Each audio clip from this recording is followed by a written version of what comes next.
Hey all, Hipper here. So you know that when I do an update video, it usually means that the update is out of the ordinary, or it's really good, or it's, brings something extremely new to the game. And this update here is probably, and I won't say it's the best update, but it's definitely in the top 3, and that's obviously why I'm doing a video on it, because usually people just read the update files themselves anyway, and I prefer to do that anyway. And there's so many other videos anyway by CCs about the updates, so that's why I don't usually do them. But in this case, I will definitely do one, and I'm saving the best for last.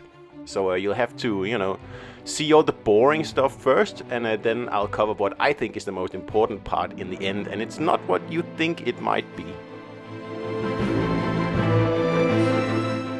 And no, it's not fleets, although fleets will be part of the coming update, and wow, have I been waiting a long time for this. I've been waiting more than 4 years, and it's taken a long time to get this into the game, and I don't really, we still don't have a full understanding of what this means. Are we even able to play in fleets, or are we just able to create fleets? And it doesn't really matter at all, but at least it's here, and you can actually, gather your friends into fleets, and at least prepare to be able to play some fleet battles. So, well, that's obviously awesome, and I already have a fleet pre-registered, and we'll see how we are going to, handle that going forward. Probably not gonna do as all-encompassing as Let 'em Peak is doing, but we'll see how we go. And I know I have a lot of people who want to be members, and we'll see how we go. We might have to create more fleets. We'll see how we go. So it's July, it's the July update, so obviously no big surprise there. It's going to be focused on American ships. And we're getting quite a few here actually, and they're all cruisers. So at tier 8, we're getting the Salem, which is, a slightly toned down Des Moines. And yeah, sounds good to me, but I'll still be playing the Des Moines when I want to take one of these things out. But yeah, can't complain. We are also getting the San Diego, and I'm showing it with a special camouflage here, of course. I'm assuming the stock ship looks a lot like the Atlanta. Anyway, so that's the second cruiser. It's at tier 7, and yeah, pretty good. And lastly, as I'm sure you're all aware because it's been teased already, the campaign ship for this campaign in the update is the tier 8 Tulsa. And it looks like a Salem, except that you only have 6 barrels instead of 9. And I'm assuming, if PC is anything to go by, that the reload is going to be much faster on Tulsa. But anyway, we'll see how it turns out. But 3 American cruisers, so where are you, Aaron? He's going to be very, very happy with this update here. Alright, we'll just quickly move through the more boring part here. There's another collection of cards that you can, grind if you so wish. I don't wish to do that, but I'm sure some people do. So anyway, that's an opportunity. We're also getting 3 new guises. One is Popeye the Sailor Man, and unfortunately they are just that, guises, and it's a bit of a shame. So Lady Liberty is the second one, and I would really like some new commanders. It's been a while since we've got any, unfortunately, but that's just not gonna pan out. And then there's Bluetooth the Terrible here is the third. And well, as nice as guises are, meh, really. And you also get a very nice spinach skin here if you want to put that on your battleship. I don't want to put it on my battleship, but I'm sure some people do. Hacker, or whatever it's called, also gets a futuristic skin, same with Minotaur. And then the last ship to get one is the Republique, and this actually looks pretty good. Very futuristic, quite nice, I like it. I might actually use this skin, wow, isn't that crazy? Alright, balance changes, and the Italian battleships are in for a huge change. There's a lot of details to this, and it's all in the patch notes. It's too boring to go through here, but basically it's all about buffing the secondaries, especially their range, at the expense of the main battery. Pretty much, that's it in a nutshell. There's a lot more to it, of course, but read that in details in the patch notes themselves if you are really into it. Alright, that brings me to the best part of this update, the most amazing part of this update, the part that I'm, well, very ecstatic about really, because it feels like Wargaming has actually listened to me on this and is now allowing us to use our steel to buy epic modifications for our ships. So far only for the 4th epic modification, but I can see that expanding in the future.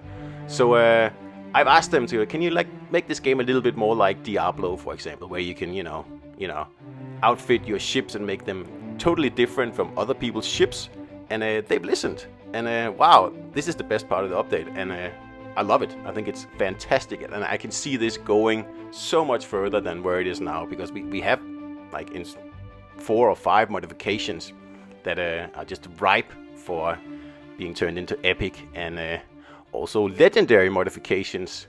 I haven't mentioned that yet, but there are 2 levels of these modifications here. The epic modification is what we already have access to in the game, at least the players who picked the legendary modifications up a few updates back. For example, here I have it on my Yoshino, and every time I do 30,000 damage, my reload goes down by 2%. And that's pretty much what it does, and you can stack it up to 5 times, so you'll have a 10% faster reload if you go all out. So we know what an epic modification is, but what is a legendary modification? Well, it is basically an epic modification that's just better. So in Diablo this would be probably a legendary, right? As it is here, a legendary. And what it does so far, every time you get a kill you do 5% more damage. That is going to be absolutely awesome. I cannot even fathom the possibilities this gives players. It's going to be great fun. And it does stack, yes, up to 5 times. So if you get a Kraken, you will do 25% more damage with your ship. And that's just crazy. But for solo players, this is excellent. Like imagine you kill 2 or 3 ships, and that will give you 10 to 15% more damage, making you a far more dangerous foe in that, like the final, let's say 5-10 minutes of the battle. That's what I like. It gives far more incentive for agile cruisers, especially to get in there right at the start of the battle, get a kill, get 2 kills, and you know, those battles where you by yourself clean up a whole flank, you will then walk out of that flank with 15-20% more damage on your ship. So you will be rewarded for your aggressive play. I love it, and I think it's a fantastic addition to the game, and I cannot wait for this to be expanded to the other modifications. I think like obviously Rudder comes to mind, but obviously other ones as well. Another great improvement the Legends team is bringing is that if you didn't pick up the epic modifications back in the day, you can create an epic modification on any ship for 500 steel. That's pretty fair. I like that. I think it's awesome. And again, it's for any ship. And I'm assuming you can switch the epic mods around just like you're doing at the moment. If you want to create a legendary modification, you first need an epic modification, and then you need to pay 2,000 steel to upgrade the epic modification to a legendary modification. So very much like Diablo, like I said earlier, and I love it. I think it's fantastic. No more cookie cutter ships, no more cookie cutter builds. You could run into a St. Louis at tier 2 that does 25% more damage because he's got a Kraken. Like it just it removes the impetus to buying ships because they're good, and instead upgrading any ship in your port to make it like a crazy ship, at least potentially a crazy ship. So from now on, when the update comes out, there's no way to know what to expect, you know. Like a Yamato could do 25% more damage, and the next game it does the normal damage. Like, it would be awesome.